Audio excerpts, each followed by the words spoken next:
Hello guys, this is Salu, is there everything is fail love in the world. আশা করি সবাই ভালো আছেন। তো আমিও অনেক ভালো আছি। সারা জীবন গরু, ছাগল, হাঁস, মুরগি, ভেড়া, কুত্তা সবকিছুর রচনা শুনছেন।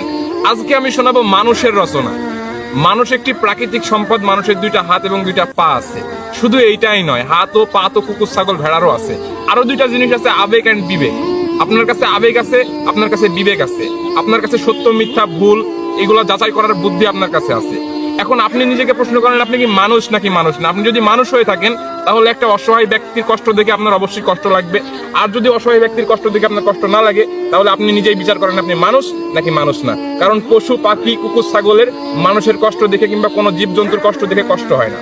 আর আপনার যদি কষ্ট হয়, তার মানে আপনি মনে করবেন অবশ্যই আপনি মানুষ। আপনার যদি বিবেক না থাকে, তাহলে আপনি কোনোভাবেই মানুষ না। এখন আপনি নিজের কাছে নিজে প্রশ্ন করেন, আপনার বিবেক আছে নাকি বিবেক নাই। এখন বিবেকের সংজ্ঞাটা আমি বলি, বিবেকটা কি।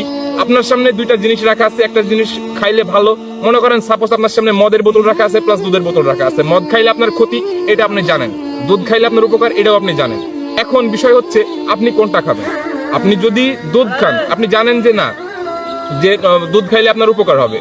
এখন এটা জানার পরে যদি আপনি মদ খান, তাহলে কি হচ্ছে? তাহলে আপনি বিবেক নাই আপনার। আর আমি আগেই বলেছি, মানুষের রচনার মূল উদ্দেশ্য হচ্ছে, মূল কাহিনী হচ্ছে আবেগ এন্ড বিবেক। আর আপনার বিবেক থাকা অবস্থায় যদি বিবেকটা আপনি কাজে না লাগান, তাহলে আমার কাছে মনে হয় না আপনি মানুষের কাতারে পড়েন। আর আপনি যদি মানুষের কাতারে থাকতে চান, অবশ্যই আপনার আবেগটারে কাজে না লাগানো লাগবে, বিবেকটারে কাজে লাগানো লাগবে। বিবেক যদি আপনি কাজে না লাগান, আমার কাছে মনে হয় না আপনি মানুষ হয়ে আপনার কোনো ফায়দা আছে। তাই বলছি, আবেগটারে কাজে লাগান, বিবেকটারে কাজে লাগান। আবেগ ওই ক্লাস 6-এ পড়ে মেয়েদের পিছনে পিছনে না দৌড়ে বেড়ে একটু বিবেকটারে কাজে লাগান। ভালো মন্দ চিনেন আর ভালো মন্দ বিচার করে সামনের দিকে এগিয়ে থাকেন।